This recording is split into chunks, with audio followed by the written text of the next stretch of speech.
Now, Ukraine itself has lowered its Isang military. umiiting na tensyon sa pagitan ng Russia at NATO ang lagi nating narinig ngayon at ang pangamba sa lugar ng Pransya patungkol sa tumitinding tensyon sa Afrika. Halika, atin itong pag-usapan, mga kaibigan.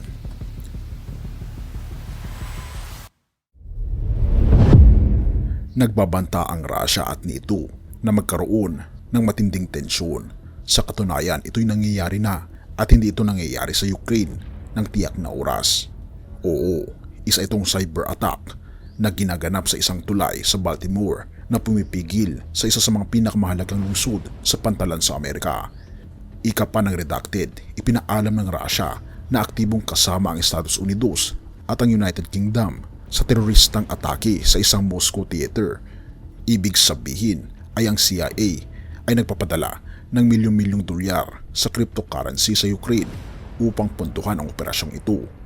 Alam mo na ang parehong CIA daw na pumatay kay President Kennedy at ang nagpatalsik kay Rich Nixon ay gagawa ng isang bagay na ganito kahalay? Sinabi pa ng redacted, hindi sila makapaniwala sa mga pangyayaring ito na isinangguni sa kanila para ma-access ang isang dokumento ng CIA at ito ay nahayag sa buong mundo. We spoke to someone who had access to these still hidden CIA documents, a person who was deeply familiar with what they contain. We asked this person directly, did the CIA have a hand in the murder of John F. Kennedy, an American president? And here's the reply we received verbatim, quote, "The answer is yes. This is someone with direct knowledge of the information that once again is being withheld from the American public." And the answer we received was unequivocal. Yes, the CIA was involved in the assassination of the president.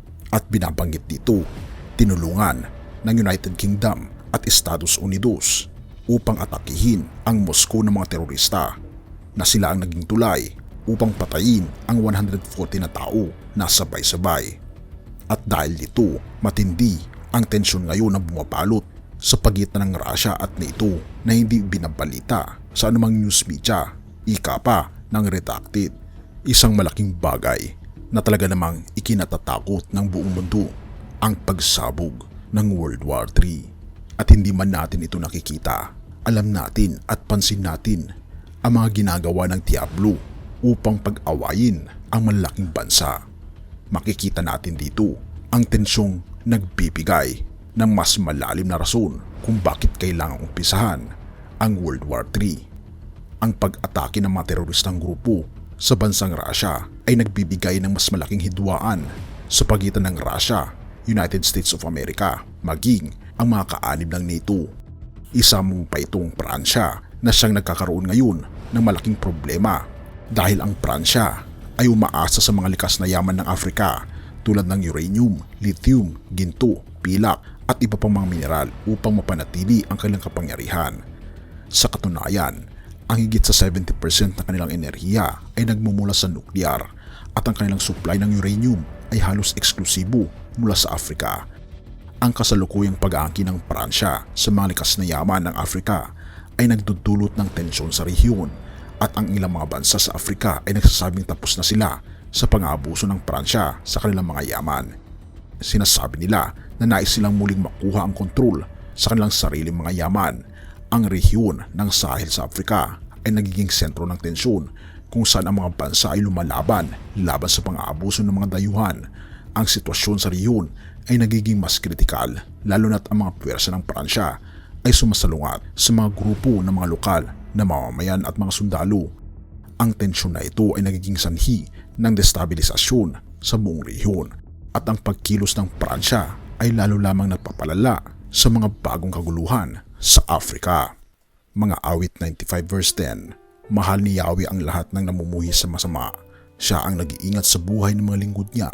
Sa kamay ng mga buktot, tiyak na ililigtas niya. Kaibigan, tayo ay magpasakop sa ating Panginoong Diyos. Tayo ay tumalikod sa ating mga kasamaan, sa ating mga kasalanan, at tiyak ang kamay ng ating Panginoong Diyos na siyang magliligtas sa atin. Purihin ang ating Panginoong Diyos at salamat kaibigan sa iyong panonood. Tayo'y manalangin. Ama naming banal, mapangirian naming Diyos, kami po'y lubos na nagpapasalamat sa inyo.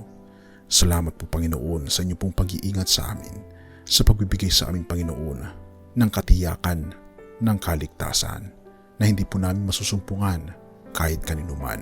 Salamat Panginoon sa inyong mga kamay na siya pong nakahandang iligtas ang bawat isa. Kami man ay makasalanan na pag kami Panginoon ay lumapit sa inyo, just as we are, kami po'y tatanggapin po ninyo at papatawarin sa lahat ng aming mga pagkakasala. Panginoon, kami po'y patawarin po ninyo at tulungan po kaming makita ang mga plano po ninyo para sa amin. Purihin ka, o aming Panginoong Diyos, at salamat sa pagdinig ng may panalangin at patawarin po kami sa lahat ng aming pagkukulang at pagkakasala sapagkat ito ay may samot hiling sa matamis na pangalan ng aming Panginoong Hesus. Amen.